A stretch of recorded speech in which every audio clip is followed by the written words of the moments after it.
بڑا یہ قابل فکر اور قابل غور ایک معاملہ ہے کہ چیف جسٹس آف پاکستان نے جو یہ آج ایک آرڈر پاس کیا، انہوں نے 7 تاریخ کو ہوا تھا اور ابھی یہ ویب سائٹ پر ہمیں اویلیبل ہوا تو ہم نے اس کی کاپی لی اور اسے پڑھا ہے۔ تو بہت سارے معاملات اس طرح ہیں کہ میں یہ بتانا چاہ رہا تھا، یہ ڈسکس کرنا چاہ رہا تھا کہ پاکستان میں جو قانون ہے اس کو آپ اگر موم کی ناک یا موم کی گڑیا کہہ لیں تو یہ کوئی چنبے کی بات نہ ہوگی، کیونکہ یہ وہ موم کی ناک ہے جس کو جس طرف مرضی آپ موڑ سکتے ہیں، اس کی کوئی بھی انٹرپریٹیشن کر سکتے ہیں۔ سیم سرکمسٹانسز ہوتے ہیں، سیم فیکٹس ہوتے ہیں، ایک جج صاحب بیل لے لیتے ہیں، دوسرے نہیں لیتے ہیں۔ سیم سرکمسٹانسز ہوتے ہیں، سیم فیکٹس ہوتے ہیں، ایک جج صاحب جو ہے وہ آپ کی پٹیشن کو الاؤ کر دیتے ہیں، دوسرے ڈینائی کر دیتے ہیں، اور ان کو کوئی پوچھنے والا نہیں ہوتا۔ جب تک یہ اکاؤنٹیبلٹی کا فقدان رہے گا تو اسی طرح کے فیصلے آتے رہیں گے۔ جیسے یہ آج کا فیصلہ ہے، ابھی ہمارے ساتھ جو ہیں وہ امیر محترم موجود ہیں، ضلع شیخوپورہ سے کوآرڈینیٹر ہیں، ممتاز احمد خان صاحب ہیں، اور شاید گجر صاحب ہیں جو کہ امیر محترم ہیں، کوآرڈینیٹر صاحب ہیں، اور ناظم اعلیٰ صاحب ہیں، سب لوگ موجود ہیں۔ اب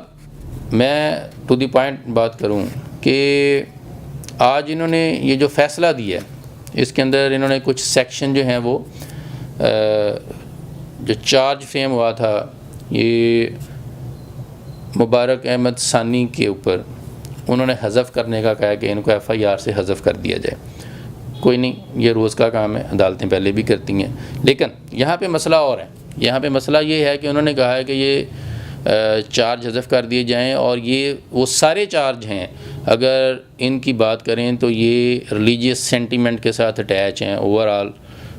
جو ہماری پاپولیشن ہے، پاپولیشن آف پاکستان ہے، اس کے ساتھ۔ تو یہ بہت بڑی ہمارے لیے ایک باعث تکلیف بات ہو سکتی ہے، اور یہ بہت ایک باعث تشویش بات بھی ہو سکتی ہے، اور کل کو اس کے اوپر پھر سے لوگ سڑکوں پہ بھی آ سکتے ہیں اور معاملات خراب ہو سکتے ہیں۔ مسئلہ یہ ہے کہ آپ کو پہلے یہ کنفرم کرنا ہے کہ یہ بندہ جو آپ کے پاس ہے، یہ مبارک احمد ثانی، آئدر وہ احمدی ہے یا مسلمان ہے۔ آپ نے چارج ڈیلیٹ کرنے کی جو بات کی ہے وہ اس میں کوئی غیر قانونی بات نہیں ہے، لیکن بیک گراؤنڈ کی بات ہے۔ آپ نے انٹرپریٹیشن جو فرمائی، جی آپ فرماتے ہیں کہ سیکشن 7 اور سیکشن 9 جو ہے جو کہ چارج فریم کیا گیا تھا اکیوز کے اگینسٹ جو ہے اس کو حذف کیا جائے، اور سیکشن 298C اور 295B کو بھی حذف کیا جائے۔ تو سب سے پہلے میں اگر یہ بات کروں، آپ نے جو سیکشن کی بات کی ہے سیکشن 7 کی، تو یہ کہتا ہے کہ کوئی بھی شخص، میں اب اس کا اردو ترجمہ کر دیتا ہوں ہمارے ویورز کے لیے، کہ کوئی بھی شخص جو کہ قرآن مجید فرقان حمید اس کی کوئی کاپی کرتا ہے، اس کو کہ ریکارڈ ورژن میں لے کے آتا ہے، اسے پبلش کرتا ہے، اس کے بارے میں کوئی اس کی انٹرپریٹیشن کرتا ہے، جیسے کہ تفسیر کی بات ہوتی ہے، اس کو ٹرانسلیٹ کرتا ہے، اس کا ترجمہ کرتا ہے، ٹھیک ہے، اور اس کو شائع کرتا ہے یا جا کے لوگوں کو وہ دیتا ہے اس کی کاپی، اور وہ جو تعریف وہ کرتا ہے، جو ترجمہ وہ کرتا ہے، وہ اپنے مطابق کرتا ہے، وہ غلط کرتا ہے، تو وہ اس سے یہ جو ہے جرم سرزد ہوتا ہے، اور اس کی پینلٹی ہے، اس کا جرم ہے سیکشن 9 کے اندر۔ اب مجھے یہ بتائیے کہ آپ نے اس پریٹیکسٹ میں بات کی کہ ہر بندے کو مذہب کی آزادی ہے، لہٰذا وہ قرآن مجید کی ٹرانسلیشن ترجمہ کر سکتا ہے، لیکن میں آپ کو یہ بھی بتاتا چلوں کہ 298C جس کو آپ نے کہا کہ ڈیلیٹ کر دیا جائے، تو 290C یہ کہتا ہے کہ احمدی جو ہیں وہ مسلمان نہیں ہیں، اور جو آپ کے پاس پٹیشنر موجود ہے وہ احمدی ہے، اور وہ ختم نبوت پہ یقین نہیں رکھتا ہے، اور وہ کیسے مسلمان ہو سکتا ہے؟ مسلمان کی تعریف میں ختم نبوت پر ایمان لانا شامل ہے۔ یہ بات کس طرح سے آپ نے نگلیکٹ کی یا آپ کو بتائی نہیں گئی کہ یہ جو بندہ آپ کے پاس پیش ہو رہا ہے یہ مسلمان نہیں ہے؟ یہ مبارک احمد ثانی، مجھے نہیں پتا کہ اس نے عدالت میں آپ کو یہ کہا ہے کہ وہ مسلمان ہے اور اس کا ختم نبوت پہ ایمان ہے اپنی جان بچانے کے لیے، لیکن کیا کویسچن آف فیکٹ جو ہے وہ نگلیکٹ کر دینا اور یک طرفہ انٹرپریٹیشن کر دینا یہ کسی بھی عدالت کی، اور وہ جو ملک کی سب سے بڑی عدالت ہے، اس کی شایان شان ہے. یہ سوال جو ہے یہ آپ کا پیچھا کرے گا. آپ نے آج مسلمانوں کے ایمان کے ساتھ کھیلنے کی پوری کوشش نہیں کی، پورا کھیلا ہے آپ نے. اور اب اس کے ہمارے جو معزز وکلاء ہیں، سینئر دوست ہیں، وہ اس کی جب ریویو میں جائیں گے تو مجھے پتہ ہے کہ ریویو کا بھی حال یہی آپ کریں گے. لیکن یہ 298C کو آپ کس کھاتے میں ڈالتے ہیں اپنی ججمنٹ میں؟ آپ چارج جو فریم ہوا ہے اسے ہٹا دیں. آپ نے یہ نہیں کہا کہ اس کو سیکشن سے ہٹا دیں، یہ خوش آئند بات ہے، لیکن آپ نے فریمنگ آف چارج سے اگر اسے ہٹاتے ہیں. میں یہ بھی مانتا ہوں کہ اگر بندہ مسلمان ہے، کلمہ گو ہے، نبی آخر الزمان پر ایمان رکھتا ہے، تو پھر واقعی اس کے جو چارج فریم ہوا اس میں 298C نہیں ہونی چاہیے. لیکن اگر مختار احمد ثانی جو آپ کے پاس آیا ہے وہ مسلمان نہیں ہے یا وہ ختم نبوت پہ ایمان نہیں رکھتا، تو پھر 298C حذف نہیں ہو سکتی. اور پھر یہ جو section 7 and 5 of the holy Quran, Punjab holy Quran printing and recording act ہے، وہ بھی حذف نہیں ہو سکتی. تو لہٰذا یہ فیصلہ جو ہے اس میں بہت سارے ابہام ہیں، ایمبیگوٹی ہے، اور ہماری قوم جو ہے اس کا آپ کو پہلے سے پتہ ہے کہ یہاں جب عدالتیں فیصلے کرتی ہیں تو لڈو تقسیم ہو جاتے ہیں، مٹھائیاں کھا لی جاتی ہیں، اور بعد میں پتہ چلتا ہے فیصلہ ہمارے خلاف ہے. تو اس کی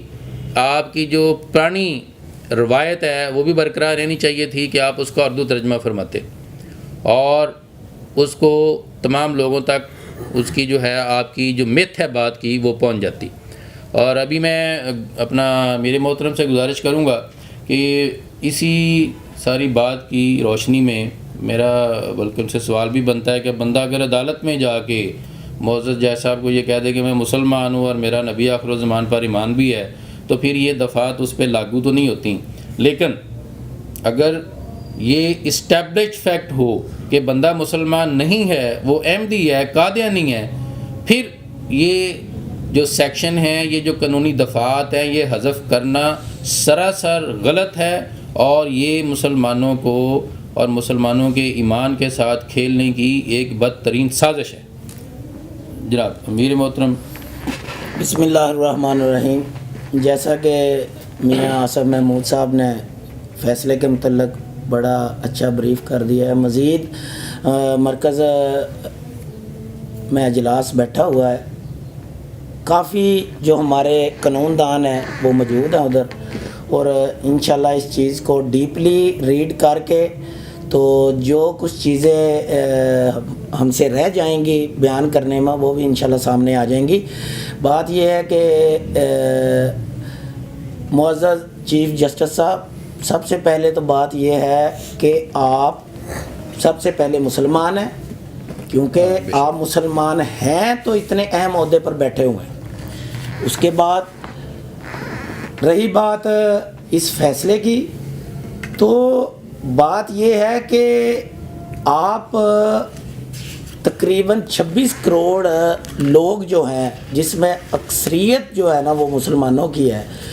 ان کے جذبات کو ایک سائڈ پہ رکھ کے آپ ایک فیصلہ جس میں ہر چیز واضح ثبوتوں کے ساتھ موجود ہے، ایویڈنس کے ساتھ موجود ہے، اور آپ کافی جو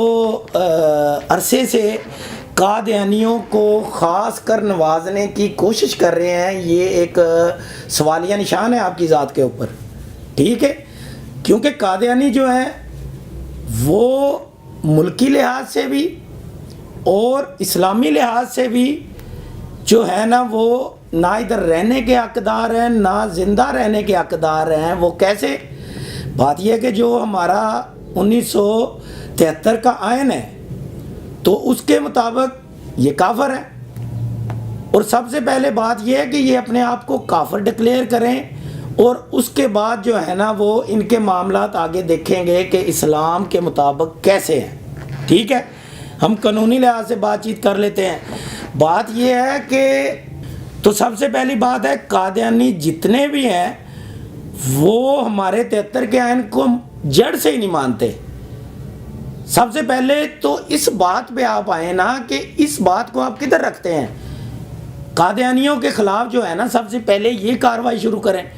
اس کے بعد آ جاتے ہیں کہ ہمارے نبی آخر الزمان صلی اللہ علیہ وسلم کا فرمان مبارک ہے انا خاتم النبیین لا نبی بعدی. آپ سرکار صلی اللہ علیہ وسلم نے فرمایا کہ میں آخری نبی ہوں, میرے بعد کوئی نبی نہیں ہے. حالانکہ آپ سرکار صلی اللہ علیہ وسلم کا یہ فرمان مبارک ہی امت مسلمہ کے لیے کافی تھا, کیونکہ آپ کی احادیث مبارک کا کوئی بھی اگر انکار کرتا ہے وہ دائرہ اسلام سے خارج ہے. ٹھیک ہے, ہمارے لیے تو یہی بہت تھا. لیکن آگے آپ سرکار صلی اللہ علیہ وسلم نے ختم نبوت کی حساسیت بیان کی ہے. انی اشہد عدد تراب الدنیا انا مسلمۃ کذاب. آپ سرکار صلی اللہ علیہ وسلم نے فرمایا دنیا میں جتنے مٹی کے ذرے ہیں ان کے برابر میں گواہی دیتا ہوں کہ میرے بعد کوئی نبی نہیں ہے, اور مسلمہ کذاب جھوٹا, اور جو بھی اس کے بعد نبوت کا دعویٰ کسی لحاظ سے بھی کرتا ہے وہ کذاب ہے, وہ زندیق ہے, وہ مرتد ہے. ٹھیک ہے, بات یہ ہے کہ نہ قانونی لحاظ سے یہ لوگ ہم لوگوں کو, پاکستانیوں کو, مسلمانوں کو وارے ہیں یا منظور ہیں, اور نہ اسلامی لحاظ سے. تو اس لیے آپ اگر آپ کے اندر کوئی بات ہے تو وہ کھل کے آئیں, کیونکہ آپ کبھی فیض آباد دھرنے کی بات بار بار درد جو ہے نا وہ آگے لے کے آ رہے ہیں, کبھی جڑا والا معاملے میں جو ہے نا آپ باغ کے جو ہے نا وہ انٹرفیئر کر رہے ہیں. حالانکہ واضح چیزیں ہیں. جو جڑا والا واقعہ ہوا ہے وہ آن دی ریکارڈ چیز ہے کہ انہوں نے گستاخی کی, اور پولیس جو ہے نا وہ ادھر ان کو گرفتار کرنے کے لیے گئی, اور جو ادھر کا اے سی تھا وہ عیسائی تھا. اس نے سب سے بڑی مسٹیک اور غلطی یہ کی کہ پولیس جب گرفتار کرنے گئی ہے تو ان کو گرفتار کرنے دیں اور قانون کے مطابق معاملات چلیں گے. انہوں نے گرفتار کروانے کی بجائے ان کو واپس بلایا اور اپنی گاڑی میں بٹھا کے ان کو تحفظ فراہم کیا. اس اے سی کی اس غلطی کی بنا پہ وہ سارا جڑا والا واقعہ ہوا, جس میں تمام لوگ جو ہے نا وہ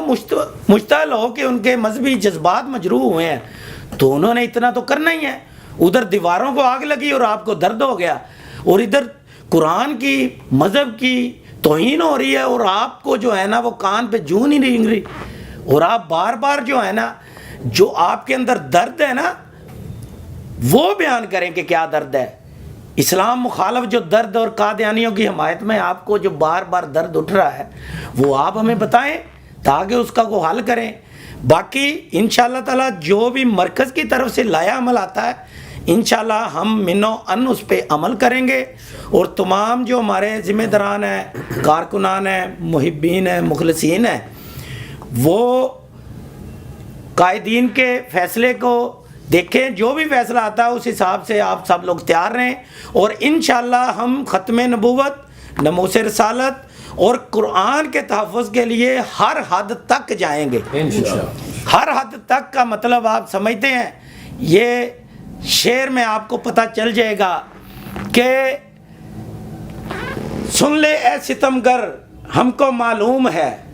کہ تم کو ستم ڈانا بھی آتا ہے, لیکن سن لے اے ستمگر تمہیں اگر ستم ڈانا آتا ہے تو ہمیں مر جانا بھی آتا ہے. تو انشاءاللہ ہم ختم نبوت, ناموس رسالت اور قرآن کے تحفظ کے لیے ہر حد تک جائیں گے, اور ہم وقت تیار ہیں انشاءاللہ. لبیک لبیک لبیک یا رسول اللہ, لبیک لبیک لبیک یا رسول اللہ. تاجدار ختم نبوت, تاجدار ختم نبوت.